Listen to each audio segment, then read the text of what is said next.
C919首架交付在即，却仍被美国卡住试航证，中国有何反击措施？中美在民航领域的博弈根本是什么？C919想要走向世界，最重要的又是什么？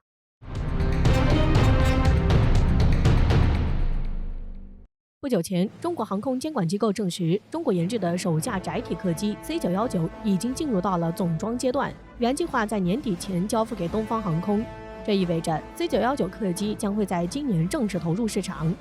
而且前 C919客机的815架订单中，绝大多数都是国内航空公司。而要让 C919客机走向国际的话，比如卖到其他国家或者非国际航线的话，目前还有一个关键问题没有解决，那就是适航证。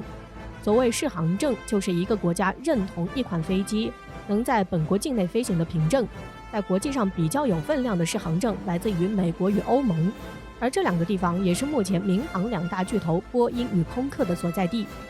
去年的时候，特朗普在下台前火急火燎地将一批中国企业列入实体名单，其中就包括 C919客机的制造公司中国商飞。从那时起，就给 C919客机在北美取得适航证蒙上了一层阴影。而到了今年，也就是计划 C919客机交付的这一年，却迟迟不见适航证审批下来，并且爆出美国故意在卡 C919的适航证，也是让国人义愤填膺。但是另一方面，提到 C919客机时，很多人也会联系上另一款客机，也就是波音公司的737 MAX 客机。这两款客机体型相似，在市场上存在竞争关系。更重要的是，737 MAX 作为波音的主打品牌，至今在中国还处于禁飞状态。至于禁飞的原因，2019年3月，一架波音737 MAX 客机在埃塞俄比亚发生空难，这架客机的性能当时受到普遍质疑。空难发生后，中国成为第一个对波音737 MAX 禁飞的国家，随后各国纷纷效仿，这款客机也遭到全球禁飞。而波音经过2年多时间的改进系统，让737 MAX 在各国纷纷复飞。目前，中国成为唯一一个没有复飞波音737 MAX 的国家。在中国宣布禁飞波音客机之后，紧接着美国新闻网站便刊登了一篇名为《波音的灾难可能使中国成为航空超级大国》的文章。文章叙述了波音公司因737 MAX 的空难事故而陷入一蹶不振的时候，中国可能会终结波音在民航领域的主导地位，成为新的航天超级大国。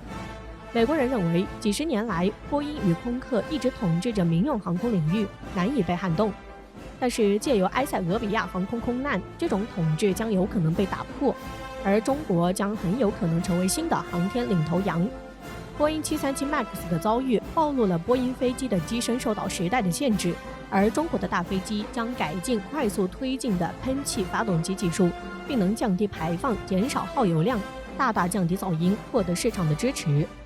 从这点来看，似乎波音737 MAX 空难事故成为中美两国在航空领域博弈的起点。美国担心 C919趁波音危难崛起，对 C919进行了打压活动，而中国则利用波音737 MAX 复飞的问题进行反击。但是实际情况远没有这么简单，中美航空博弈其实在更早的时间点就已经开始了。而对于波音客机与 C919来说，而这也不是谁能取代谁那么简单。中美两国大国在民航上的博弈要远比想象更加激烈。根据法新社最新的报道，自从2017年以来，中国只向波音公司订购了5架飞机，而波音在2018年向中国交付飞机数量为45架，到了2020年仅为6架。而与此同时，欧洲空客公司在中国的订单显著上升。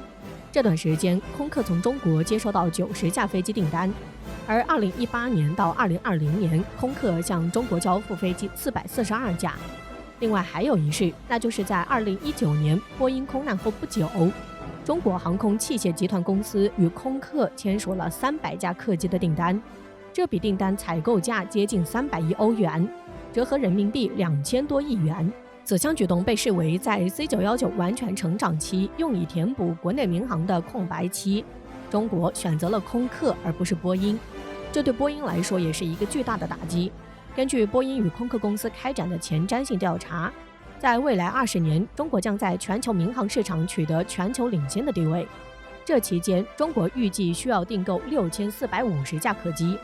比现有规模足足扩大1倍，这意味着中国市场将是民航企业的香饽饽。对于任何一家民航企业来说，绝不可能忽视中国市场，更不用说去得罪中国市场。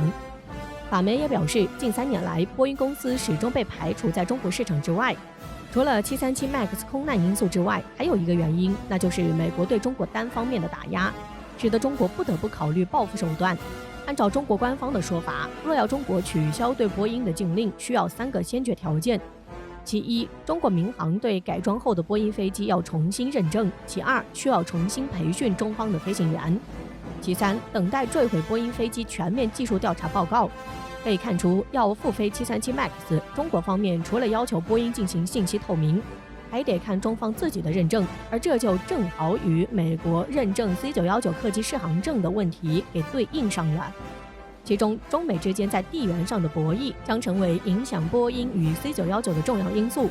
2017年，特朗普正式上任美国总统一职，并且很快挑起与中国的贸易战，以及调动香港和台湾地区，都让中美关系陷入到紧张的地步。也就在那时起，波音客机在中国的销量遭遇滑铁卢。2020年，特朗普先是威胁将 C919 需要的通用公司航空发动机断供，以及将 C919 的制造商中国商飞列入制裁名单，都加剧了中美在民航领域的对立。到了今年，随着美国开始恢复疫情中的旅游业，民航业务有所增长，但是在美国之外，对于波音737 MAX 这样的中型客机的需求依旧很少。